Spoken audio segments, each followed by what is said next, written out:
Defender la sociedad. Michael Foucault. Ciclo lectivo 1975-1976. Clase del 7 de enero de 1976. Querría aclarar un poco lo que sucede aquí, en estos cursos. Como saben, la institución en la que nos encontramos no es exactamente una institución de enseñanza. En fin, cualquiera haya sido la significación que se le quiso dar cuando se fundó, hace mucho tiempo, en la actualidad el Collège de France funciona esencialmente como una especie de organismo de investigación. Nos pagan para hacer investigación. Me parece que la actividad de enseñanza, en última instancia, no tendría sentido si no se le atribuyera en todo caso esta significación, o al menos la que yo sugiero, puesto que nos pagan para investigar. ¿Quién puede controlar las investigaciones que hacemos? ¿De qué manera podemos tener al corriente a quienes pueden interesarse en ellas y a los que tienen algún motivo para conectarse con ellas? ¿Cómo se puede hacer, como no sea en definitiva por la enseñanza, vale decir, por la declaración pública, el informe público y más o menos regular del trabajo que estamos haciendo? Así, pues, no considero estas reuniones de los miércoles como actividades de enseñanza, sino más bien como una especie de informes públicos de un trabajo que, por otra parte, me dejan hacer más o menos como yo quiero. En esa medida, me considero absolutamente obligado, en efecto, a decirles aproximadamente lo que hago, dónde estoy, en qué dirección va este trabajo. Y en la misma medida también, los considero enteramente libres de hacer lo que quieran con lo que yo les digo. Se trata de pistas de investigación, ideas, esquemas, líneas de puntos, instrumentos. Hagan con ellos lo que quieran. En última instancia, eso no me interesa ni me concierne. No me concierne en la medida en que no tengo que plantear las leyes para utilización que ustedes le den, pero sí me interesa en la medida en que de una u otra manera la cosa se engancha, se conecta con lo que hago. Dicho esto, ustedes saben qué pasó en el curso de los años anteriores. Debido a una especie de inflación cuyas razones cuesta entender, habíamos llegado, creo, a una situación que estaba más o menos bloqueada. Ustedes estaban obligados a llegar a las 4:30 y yo me encontraba frente a un auditorio compuesto por gente con la que no tenía, en sentido estricto, ningún contacto, porque una parte, por no decir la mitad del público, tenía que instalarse en otra sala, escuchar por un altoparlante lo que yo decía. La cosa no era ya ni siquiera un espectáculo, porque no nos veíamos, pero estaba bloqueada por otra razón. Es para mí, lo digo así nomás, el hecho de tener que hacer todos los miércoles a la tarde esta especie de circo era un verdadero, ¿cómo decir? Suplicio es demasiado, aburrimiento es poco débil. En fin, estaba un poco entre las dos cosas, de modo que conseguía preparar efectivamente esos cursos, con no poco cuidado y atención, y dedicaba mucho menos tiempo, por así decirlo, a la investigación propiamente dicha, a las cosas a la vez interesantes y un poco incoherentes que habría podido decir, que a preguntarme cómo voy a poder en 1 hora y media transmitir tal o cual cosa, de manera que la gente no se aburra demasiado y que después de todo tenga alguna recompensa la buena voluntad que pusieron al venir tan temprano a escucharme y por tan poco tiempo, etc. De modo que me pasaba meses en eso, y creo que lo que constituyó la razón de ser de mi paciencia aquí y a la vez de la de ustedes, vale decir, hacer investigación, trabajar, desempolvar cierta cantidad de cosas, tener ideas, todo eso no era efectivamente la recompensa del trabajo cumplido. Las cosas estaban demasiado en suspenso. Entonces me dije, de todas formas la cosa no estaría tan mal si pudiéramos ser 30 o 40 en una sala. Así podría contar lo que hago y al mismo tiempo tener contactos con ustedes, hablar, contestar sus preguntas, etc., para retomar un poco las responsabilidades de intercambio y contacto que están ligadas a una práctica normal de investigación o enseñanza. ¿Cómo hacerlo entonces? Legalmente no puedo plantear condiciones formales de acceso a esta sala. Adopté por tanto un método salvaje, que consiste en dictar el curso a las 9:30 de la mañana con la idea, como decía ayer mi corresponsal, de que los estudiantes ya no suelen levantarse a esa hora. Ustedes dirán que de todas formas es un criterio de selección no muy justo, los que se levantan y los que no se levantan. Es este u otro. Como quiera que sea, siempre hay por ahí pequeños altoparlantes, grabadores, y como la cosa circula enseguida, a veces queda en la cinta, en otros casos en versiones escritas a máquina y a veces se encuentra incluso en las librerías. Entonces me dije, siempre circulará. Por lo tanto, vamos a probar. Discúlpenme entonces por haberlos hecho levantar temprano y excúsenme con quienes no pueden venir. Lo hice en efecto, para volver a poner un poco estas conversaciones y estos encuentros de los miércoles en la línea más normal de una investigación, de un trabajo que está hecho y que debe dar cuenta de sí mismo a intervalos institucionales y regulares. Bien, ¿qué quería decir este año? Que estoy un poco harto. Vale decir que querría tratar de cerrar, de poner hasta cierto punto fin a una serie de investigaciones. Bueno, investigación es una palabra que se emplea así como así, pero ¿qué quiere decir exactamente? A las que me dedico desde hace 4 o 5 años, prácticamente desde que estoy aquí, con respecto a las cuales me doy cuenta de que se acumularon los inconvenientes, tanto para ustedes como para mí. Eran investigaciones muy próximas unas a otras, sin llegar a formar un conjunto coherente, ni una continuidad. Eran investigaciones fragmentarias de las que ninguna finalmente llegó a su término y que ni siquiera tenían continuación. Investigaciones dispersas y al mismo tiempo muy repetitivas, que volvían a caer en los mismos caminos trillados, en los mismos temas, en los mismos conceptos. Eran pequeñas exposiciones sobre la historia del procedimiento penal, algunos capítulos referidos a la evolución, la institucionalización de la psiquiatría en el siglo XIX, consideraciones sobre la sofística, sobre la moneda griega o sobre la Inquisición en la Edad Media. El esbozo de una historia de la sexualidad o en todo caso de una historia del saber de la sexualidad a través de las prácticas de confesión en el siglo XVII o de los controles de la sexualidad infantil en los siglos XVIII y XIX. El señalamiento de la génesis de una teoría y un saber de la anomalía, con todas las técnicas que están ligadas a ella. Todo eso se atasca, no avanza, se repite y no tiene conexión. En el fondo, no deja de decir lo mismo y sin embargo tal vez no diga nada. Se entrecruza en un embrollo poco descifrable, apenas organizado, en síntesis. Como suele decirse, no termina en nada. Yo podría decirles, después de todo, eran pistas a seguir y poco importaba a dónde fueran. Era importante el hecho mismo de que no fueran a ninguna parte. En todo caso, que no se encaminaran en una dirección determinada de antemano. Eran como líneas de puntos.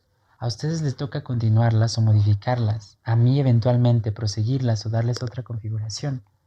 Después de todo, ya veremos, ustedes o yo, qué se puede hacer con estos fragmentos. Tenía la impresión de ser algo así como un chacalote que salta por encima del agua y deja en ella una pequeña huella transitoria de espuma y que permite creer, hacer creer o quiere creer, o bien tal vez cree efectivamente, que por debajo, donde ya no se le ve, donde ya nadie lo percibe ni lo controla, sigue una trayectoria profunda, coherente y meditada. Así era más o menos la situación, tal como yo la advierto. No sé cómo la veían ustedes. Después de todo, el hecho de que el trabajo que les presenté haya tenido ese aspecto a la vez fragmentario, repetitivo y discontinuo, correspondería con la claridad a algo que podríamos llamar una pereza febril, la que afecta el carácter de los enamorados de las bibliotecas, los documentos, las referencias, las escrituras polvorientas, los textos que jamás se leen, los libros que apenas impresos se cierran y duermen luego en anaqueles de los que solo son sacados siglos después. Todo esto convendría, sin duda, a la inercia atareada de quienes profesan un saber para nada, una especie de saber suntuario, una riqueza de advenedizo cuyos signos exteriores, como ustedes bien saben, se presentan a pie de página. Esto convendría a quienes se sienten solitarios con una de las sociedades secretas sin duda más antiguas y también más características de Occidente, una de esas sociedades secretas extrañamente indestructibles, desconocidas me parece en la antigüedad y que se formaron en los primeros tiempos del cristianismo, en la época de los primeros conventos, sin duda en los confines de las invasiones, los incendios y los bosques. Me refiero a la grande, tierna y cálida francmasonería de la erudición inútil. Con la salvedad de que no es solo el gusto por esta francmasonería lo que me impulsó a hacer lo que hice. Me parece que este trabajo que hicimos y que pasó de una manera un poco empírica y azarosa de ustedes a mí y de mí de ustedes, podría justificarse diciendo que convenía bastante bien a cierto periodo, muy limitado, que es el que acabamos de vivir, los 10 o 15 o como máximo los 20 últimos años. Me refiero a un periodo en el que se pueden advertir dos fenómenos que fueron, si no verdaderamente importantes, al menos me parece bastante interesantes. Por una parte, es un periodo que se caracterizó por lo que podríamos llamar la eficacia de las ofensivas dispersas y discontinuas. Pienso en muchas cosas, en la extraña eficacia, por ejemplo, cuando se trató de poner un freno al funcionamiento de la institución psiquiátrica, del discurso, de los discursos muy localizados en definitiva, de la antipsiquiatría. Discursos que, como ustedes bien saben, no se sostenían y siguen sin sostenerse en ninguna sistematización de conjunto, cualquiera fuera y cualesquiera fueran además sus referencias. Pienso en la referencia de origen, el análisis existencial o referencias actuales tomadas en términos generales del marxismo o de la teoría de Reich. Pienso asimismo en la extraña eficacia de los ataques que se lanzaron contra, digamos, la moral o la jerarquía sexual tradicional, ataques que tampoco se referían sino de una manera vaga y bastante lejana, muy imprecisa en todo caso a Reich o Marcus. Pienso además en la eficacia de los ataques contra el aparato judicial y penal, algunos de los cuales se remitían de manera muy remota a la noción general y por otra parte bastante dudosa de justicia de clase, mientras que otros se asociaban con una precisión apenas un poco más grande en el fondo a una temática anarquista. Pienso también, y más precisamente aún, en la eficacia de algo, ni siquiera me atrevo a decir un libro, como el Antiedipo, que prácticamente no estaba ni está referido a otra cosa que a su propia y prodigiosa inventiva teórica. Libro, o más bien cosa, acontecimiento, que logró enronquecer hasta en la práctica más cotidiana ese murmullo, sin embargo, ininterrumpido durante mucho tiempo, que se hiló desde el diván hasta el sillón. Así, voy a decir lo siguiente.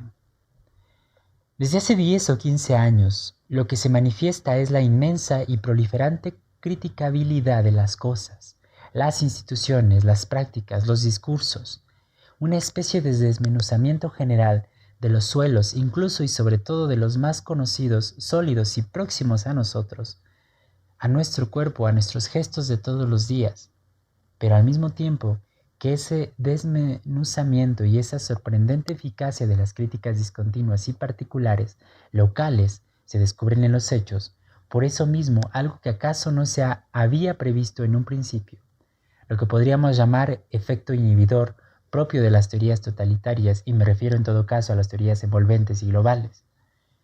No digo que esas teorías envolventes y globales no hayan proporcionado y no proporcionen todavía, de una manera bastante constante, instrumentos localmente utilizables. El marxismo y el psicoanálisis están precisamente ahí para demostrarlo, pero creo que solo proporcionaron esos instrumentos localmente utilizables con la condición, justamente, de que la unidad teórica del discurso quedara como suspendida, o en todo caso recortada, tironeada, hecha añicos, invertida, desplazada, caricaturizada, representada, teatralizada, etc.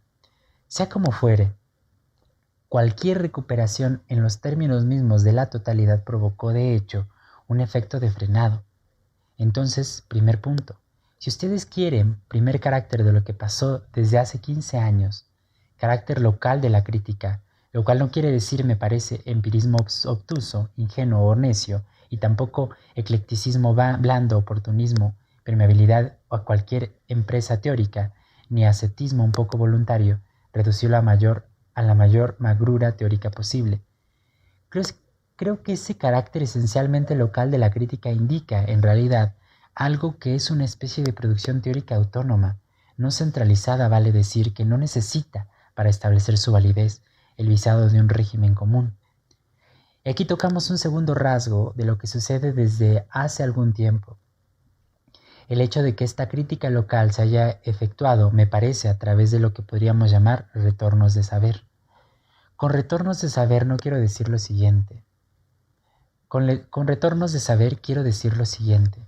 Si bien es cierto que en estos años pasados nos encontramos a menudo, al menos en un nivel superficial, con toda una temática, no basta de saber sino la vida, basta de conocimientos sino lo real, basta de libros sino la plata, etc.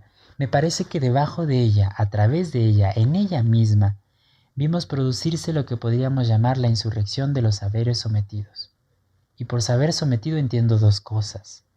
Por una parte, quiero designar, en suma, contenidos históricos que fueron sepultados, enmascarados en coherencias funcionales o sistematizaciones formales.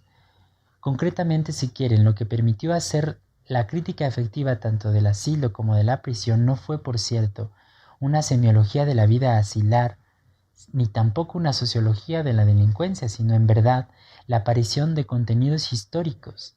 Y simplemente porque solo los contenidos históricos pueden permitir recuperar el clivaje de los enfrentamientos y las luchas que los ordenamientos funcionales o las organizaciones sistemáticas tienen por meta justamente enmascarar. De modo que los saberes sometidos son esos bloques de saberes históricos que estaban presentes y enmascarados dentro de los conjuntos funcionales y sistemáticos y que la crítica pudo hacer reaparecer por medio, desde luego, de la erudición. En segundo lugar, por saberes sometidos, creo que hay que entender otra cosa y en cierto sentido una cosa muy distinta. Con esa expresión me refiero igualmente a toda una serie de saberes que estaban descalificados como saberes no conceptuales, como saberes insuficientemente elaborados, saberes ingenuos, saberes jerárquicamente inferiores, saberes por debajo del nivel del conocimiento de la cientificidad exigidos. Y por la reaparición de esos saberes de abajo, de esos saberes no calificados y hasta descalificados, el del psiquiatrizado, el del enfermo, el del enfermero, el del médico, pero paralelo y marginal con respecto al saber médico, al saber del delincuente, etc. Ese saber que yo llamaría, si lo prefieren, saber de la gente, y que no es en absoluto un saber común, un buen sentido, sino al contrario, un saber particular, un saber local, regional, un saber diferencial, incapaz de la unanimidad y que solo debe su fuerza al filo que opone a todos los que lo rodean. Por la reaparición de esos saberes locales de la gente, de esos saberes descalificados, se hace la crítica.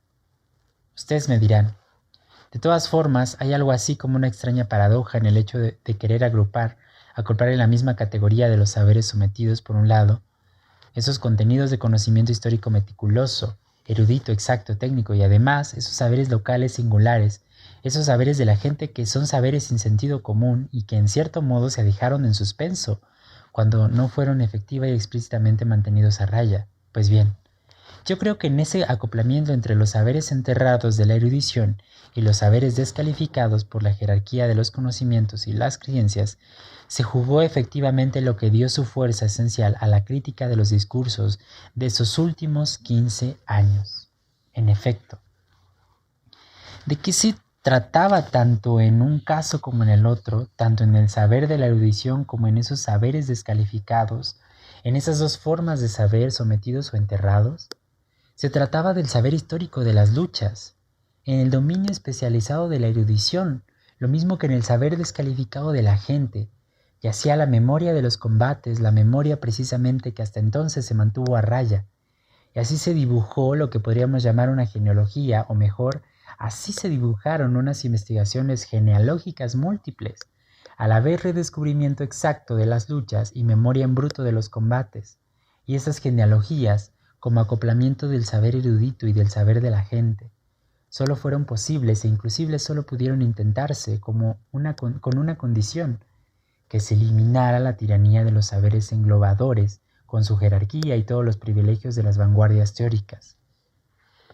Llamemos, si ustedes quieren, genealogía al acoplamiento de los conocimientos eruditos y las memorias locales, acoplamiento que permite la constitución de un saber histórico de las luchas y la utilización de ese saber en las tácticas actuales.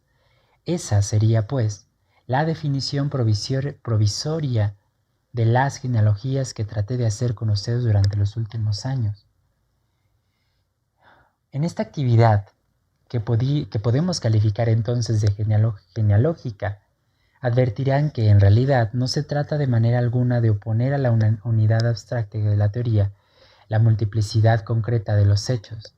No se trata de manera alguna de descalificar lo especulativo para oponerle, en la forma de un cientificismo cualquiera, el rigor de los conocimientos bien establecidos.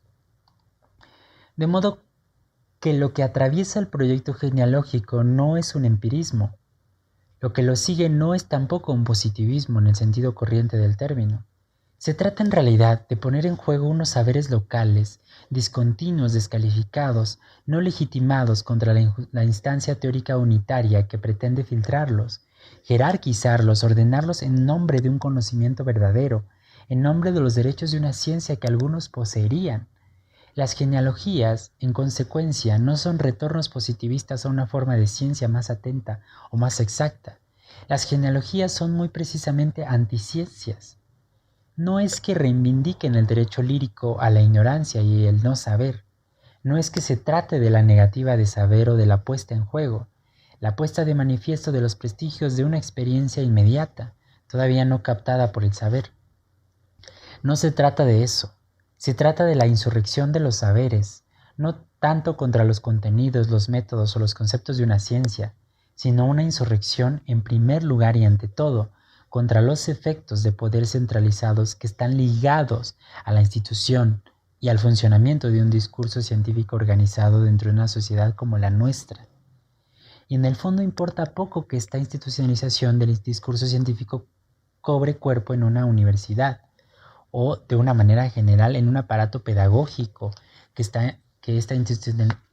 institucionalización de los discursos científicos cobre cuerpo en una red teórico-comercial como el psicoanálisis, o en un aparato político con todas sus aferencias, como en el caso del marxismo. La genealogía debe ilustrar su combate sin duda contra los efectos de poder propios de un discurso considerado como científico. De una manera más precisa, o en todo caso, que tal vez les diga más, voy a señalar lo siguiente. Desde hace ya muchos años, sin duda más de un siglo, ustedes saben cuántos fueron los que se preguntaron si el marxismo era o no una ciencia.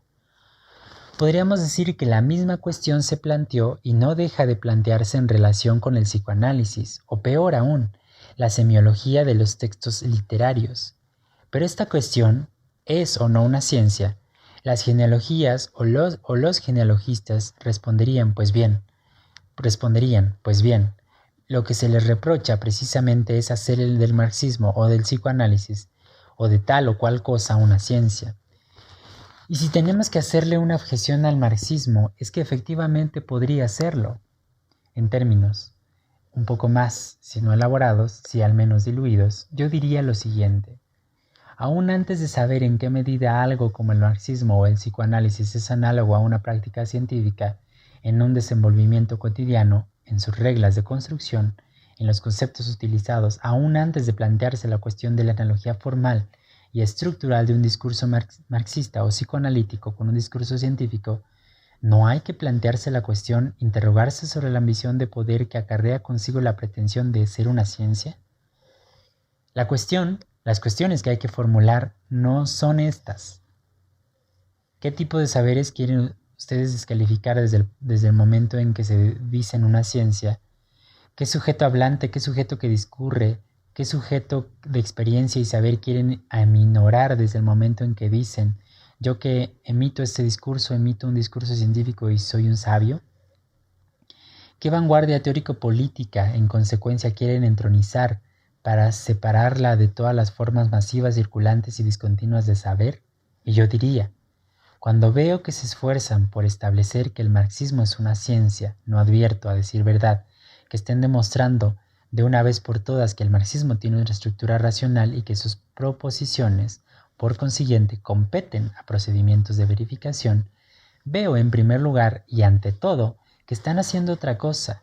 Veo que asocian al discurso marxista y asignan a quienes lo emiten efectos de poder que Occidente, ya desde la Edad Media, atribuyó a la ciencia y reservó a los emisores de un discurso científico. La genealogía sería entonces, con respecto al proyecto de una inscripción de los saberes en la jerarquía de poder propia de la ciencia, una especie de empresa para romper el sometimiento de los saberes históricos y liberarlos, es decir, hacerlos capaces de oposición y lucha contra la coerción de un discurso teórico unitario, formal y científico. La reactivación de los saberes locales, menores, diría acaso Deleuze, contra la jerarquización científica del conocimiento y sus efectos de poder intrínsecos, es el proyecto de esas genealogías en desorden y hechas añicos. En dos palabras yo diría lo siguiente. La arqueología sería el método propio del análisis de las discursividades locales y la genealogía, la táctica que a partir de esas discursividades locales así descriptas pone en juego los saberes deliberados del sometimiento que desprenden de ellas, esto para restituir el proyecto de conjunto. Como ven, todos los fragmentos de investigación, todas esas palabras a la vez entrecruzadas y suspendidas que repetí con obstinación desde hace ya 4 o 5 años, podían considerarse como elementos de esas genealogías que no fui el único en trazar en estos últimos 15 años, lejos de ello. Pregunta entonces, ¿por qué no continuar con una teoría tan linda y probablemente tan poco verificable de la discontinuidad? ¿Por qué no continúo? ¿Por qué todavía no tomo un poco de algo así, que estaría del lado de la psiquiatría, del lado de la teoría de la sexualidad, etcétera? Se podría continuar, es cierto. Y hasta cierto punto trataré de hacerlo, si no fuera tal vez por cierta cantidad de cambios y cambios en la coyuntura. Me refiero a que, con respecto a la situación que conocimos hace 5, 10 e incluso 15 años, las cosas quizá cambiaron un poco. Es posible que la batalla no tenga el mismo rostro. Nos encontramos realmente en todo caso en la misma relación de fuerza que nos permita destacar, por decirlo así, en estado natural y al margen de cualquier sentimiento esos saberes destrabados. ¿Qué fuerza tienen por sí mismos? Y después de todo, a partir del momento en que ponemos así de relieve fragmentos de genealogía, a partir del momento en que hacemos valer, en que ponemos en circulación esa especie de elementos de saber que intentamos destrabar, no corren el riesgo de ser recodificados, recolonizados por esos discursos unitarios que tras haberlos descalificado en un primer momento y luego ignorado en su reaparición, ¿están acaso dispuestos ahora a anexarlos y retomarlos en su propio discurso y sus propios efectos de saber y poder? Y si queremos proteger esos fragmentos así puestos de manifiesto, ¿no nos exponemos a construir nosotros mismos con nuestras propias manos ese discurso unitario al que nos invitan, tal vez como una trampa, quienes nos dicen, todo eso es muy bonito, pero ¿hacia dónde va? ¿En qué dirección? ¿Para qué unidad? La tentación hasta cierto punto es decir, pues bien, sigamos acumulemos. Después de todo, aún no ha llegado el momento de correr el riesgo de ser colonizados. Hace un momento les decía que esos fragmentos genealógicos corren el riesgo tal vez de ser recodificados, pero después de todo podríamos lanzar al desafío y decir, hagan la prueba entonces. Podríamos decir, por ejemplo, miren, desde la época en que se intentaron la antipsiquiatría o la genealogía de las instituciones psiquiátricas, de lo cual hace unos buenos 15 años, hubo un solo marxista, un solo psicoanalista, un solo psiquiatra que rehiciera esos en sus propios términos y mostrara que esas genealogías eran falsas y estaban mal elaboradas, mal articuladas, mal fundadas. En realidad, las cosas son de tal manera que los fragmentos de genealogía que se hicieron siguen ahí, rodeados de un prudente silencio. Como máximo, solo se les oponen propuestas como las que acaban de escucharse hace poco de labios, creo, del señor Joaquín. Todo eso es muy lindo, pero no por ello deja de ser cierto que la psiquiatría soviética es la primera del mundo. Yo diría, por supuesto tienes razón, la psiquiatría soviética es la primera del mundo y eso es precisamente lo que se le reprocha. El silencio, o mejor, la prudencia con las teorías unitarias soslayan la genealogía de los saberes sería tal vez entonces una razón para proseguir. En todo caso, podríamos multiplicar así los fragmentos genealógicos como otras tantas trampas, cuestiones, desafíos como la prefieren, pero sin duda es demasiado optimista, habida cuenta de que se trata después de todo de una batalla de los saberes contra los efectos del poder del discurso científico. Tomar el silencio del adversario como la prueba que nos tiene miedo. El silencio del adversario, y lo que hay que tener presente es siempre un principio metodológico o un principio táctico, acaso sea igualmente el signo de que no nos teme en absoluto, y hay que actuar, me parece, justamente como si nos temiera. Se tratará, por lo tanto, no sólo de dar un suelo teórico continuo y sólido a todas las genealogías dispersas. En ningún caso quiero recargarlas con una especie de coronamiento teórico que las unifique, sino de intentar en los cursos próximos, y sin duda, desde este año, precisar o poner de relieve la apuesta comprometida en esta oposición, esta lucha, esta insurrección de los saberes contra la institución y los efectos de saber y poder del discurso científico. Ustedes conocen la apuesta de todas estas genealogías, apenas necesito aclararla. ¿Qué es ese poder cuya irrupción, cuya fuerza, cuyo filo, cuyo absurdo aparecieron concretamente durante estos últimos 40 años a la vez en la línea del hundimiento del nazismo y la línea del retroceso del stalinismo? ¿Qué es el poder? O más bien, porque la pregunta ¿qué es el poder? Sería justamente una cuestión teórica que coronaría el conjunto, cosa que yo no quiero. La apuesta consiste en determinar cuáles son, en sus mecanismos, sus efectos, sus relaciones, estos diferentes dispositivos de poder que se ejercen en niveles diferentes de la sociedad, en ámbitos y con extensiones tan variadas. Grosso modo, creo que la apuesta de todo esto sería la siguiente. ¿Puede el análisis del poder o los poderes deducirse de una manera u otra de la economía? He aquí por qué planteo esta cuestión y lo que quiero decir con ello. No quiero de ninguna manera borrar diferencias innumerables y gigantescas, pero me parece que a pesar y a través de ellas hay cierto punto en común entre la concepción jurídica y, digamos, liberal del poder político, la que encontramos en los filósofos del siglo XVIII, y la concepción marxista, o en todo caso, cierta concepción corriente que pasa por ser la del marxismo. Ese punto en común sería lo que yo llamaría el economicismo en la teoría del poder. Con lo cual quiero decir lo siguiente. En el caso de la teoría jurídica clásica del poder, este es considerado como un derecho que uno posee como un bien y que por consiguiente puede transferir o enajenar de una manera total o parcial mediante un acto jurídico o un acto fundador de derecho. Por el momento no importa, que sería del orden de la cesión o el contrato. El poder es el poder concreto que todo individuo posee y que al parecer cede total o parcialmente para constituir un poder, una soberanía política. En esta serie, en este conjunto teórico al que me refiero, la constitución del poder político se hace entonces según el modelo de una operación jurídica que sería del orden del intercambio contractual. Analogía manifiesta por consiguiente y que recorre todas esas teorías entre el poder y los bienes, el poder y la riqueza. En el otro caso pienso desde luego en la concepción marxista general del poder. No hay nada de eso, como es evidente. Pero en esta concepción marxista tenemos algo distinto que podríamos llamar funcionalidad económica del poder. Funcionalidad económica en la medida en la que el papel del poder consistiría, en esencia, en mantener relaciones de producción y a la vez prorrogar una dominación de clase que el desarrollo y las modalidades características de la apropiación de las fuerzas productivas hicieron posible.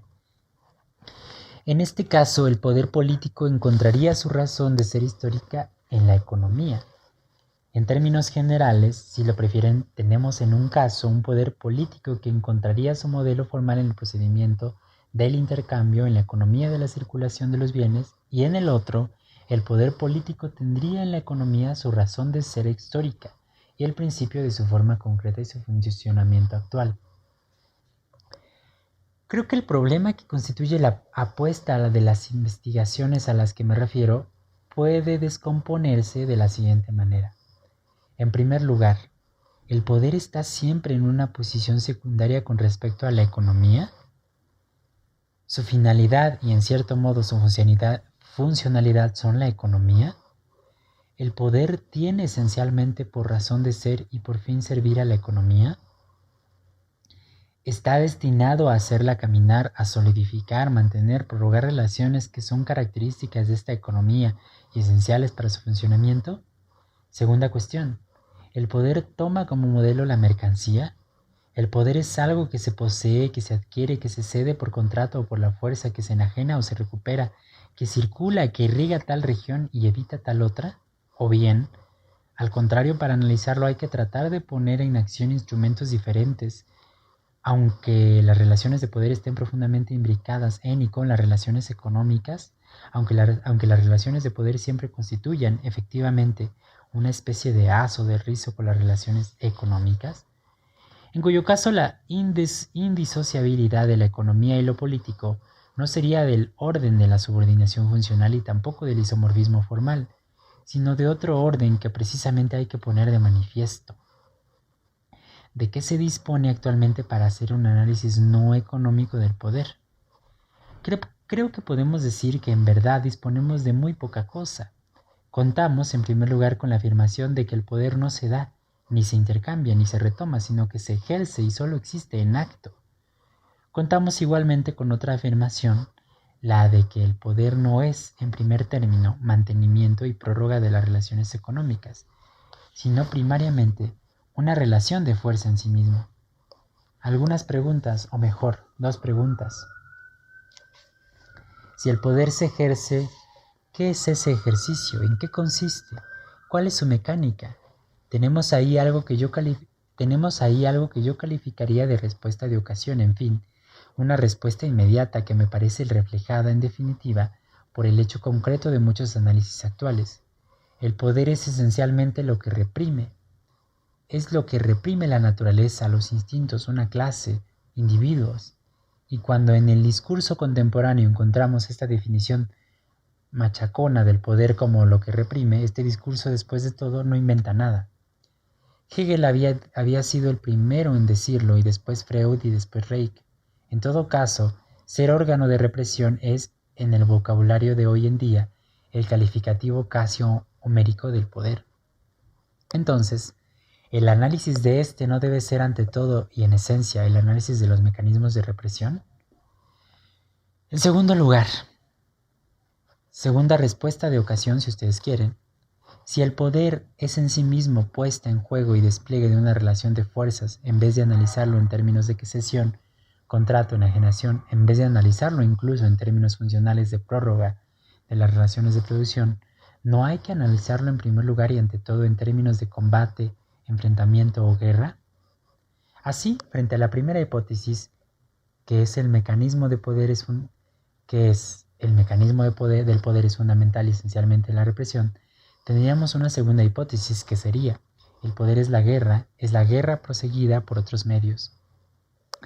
En ese momento invertiríamos la proposición de Clausewitz y diríamos que la política es la continuación de la guerra por otros medios, lo cual querría decir tres cosas. En primer lugar, que las relaciones de poder, tal como funcionan en una sociedad como la nuestra, tienen esencialmente por punto de anclaje cierta relación de fuerza establecida en un momento dado, históricamente identificable en la guerra y por la guerra.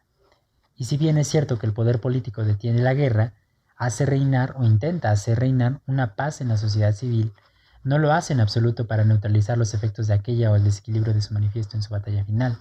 En esta hipótesis, el papel del poder político sería reinscribir perpetuamente esa relación de fuerza por medio de una especie de guerra silenciosa y reinscribirla en las instituciones, en las desigualdades económicas, en el lenguaje, hasta en los cuerpos de unos y otros.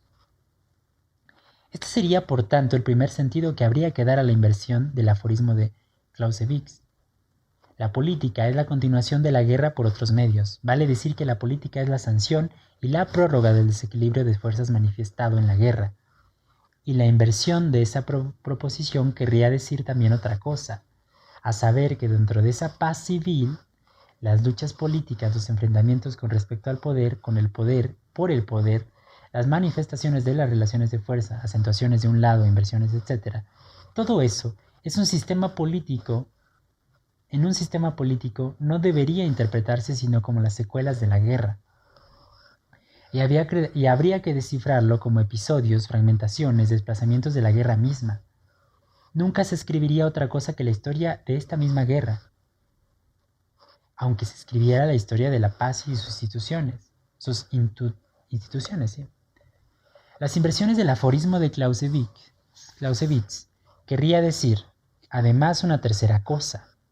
La decisión final solo puede provenir de la guerra, esto es, de una prueba de fuerza en que las armas, en definitiva, tendrán que ser jueces. El fin de lo político sería la última batalla. Vale decir que la última batalla suspendería finalmente, y solo finalmente, el ejercicio del poder como guerra continua. Podrán advertir en consecuencia que a partir del momento en que tratamos de liberarnos de los esquemas economicistas para analizar el poder, nos encontramos de inmediato frente a dos hipótesis macizas. Por un lado, el mecanismo del poder sería la represión, hipótesis, si ustedes quieren, que yo llamaría cómodamente hipótesis de Reich, y en segundo lugar, el fondo de la relación de poder es el enfrentamiento belicoso de las fuerzas, hipótesis que llamaría también en este caso por comodidad hipótesis de Nietzsche. Estas dos hipótesis no son inconciliables, al contrario, parecen incluso encadenarse con bastante verosimilitud. La represión, después de todo, no es la consecuencia política de la guerra en parte como la opresión en la teoría clásica del derecho político era el abuso de la soberanía en el orden jurídico. Por lo tanto, podríamos oponer dos grandes sistemas de análisis de poder. Uno, que sería el viejo sistema que encontramos en los filósofos del siglo XVIII, se articularía en torno del poder como derecho originario que se cede constitutivo de la soberanía y el contrato como matriz del poder político. Y ese poder así constituido correría el riesgo, al superarse a sí mismo, es decir, al desbordar los términos mismos del contrato, de convertirse en opresión. Poder, contrato y como límite, o mejor, como salto de límite, la opresión. Y tendríamos el otro sistema que al contrario trataría de analizar el poder político ya no de acuerdo con el esquema contrato-opresión, sino según el esquema guerra-represión. Y en ese momento, la represión no sería lo que era la opresión con respecto al contrato, vale decir, un abuso, sino al contrario, el mero efecto y la mera búsqueda de una relación de dominación. La represión no sería otra cosa que la puesta en acción dentro de esa pseudo-paz, socavada por una guerra continua de una relación de fuerza perpetua.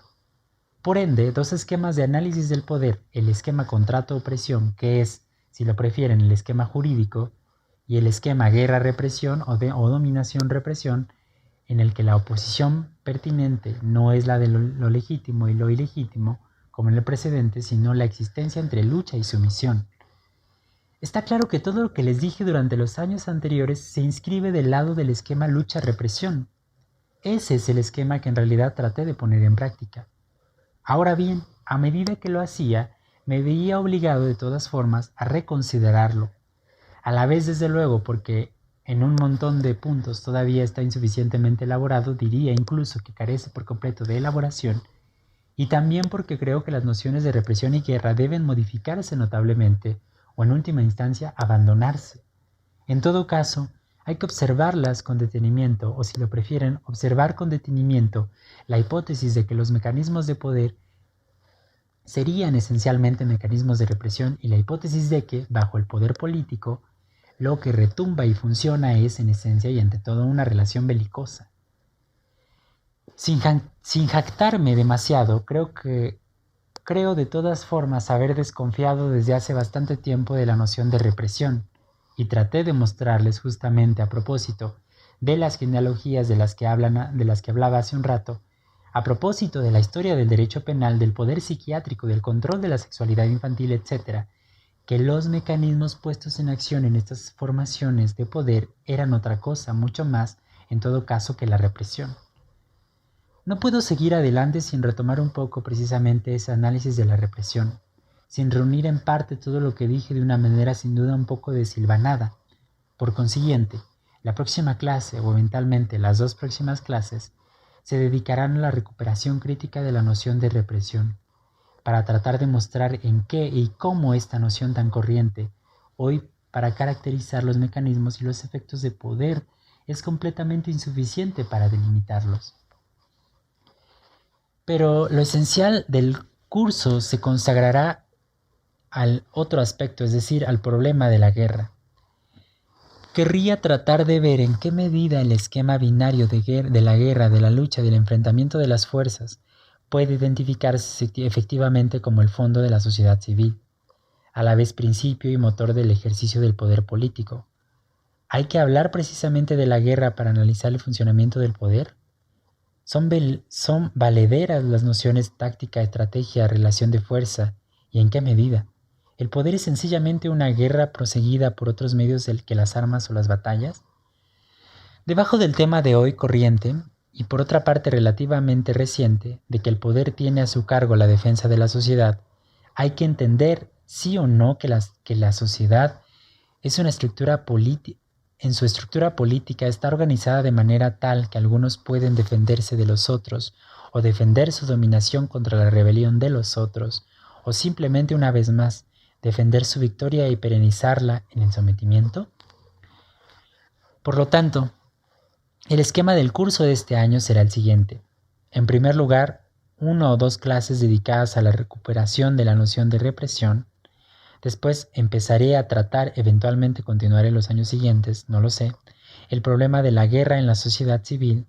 Comenzaré por hacer a un lado justamente a quienes pasan por los teóricos de la guerra en la sociedad civil y que, a mi juicio, no lo son en absoluto, es decir, Maquiavelo y Hobbes.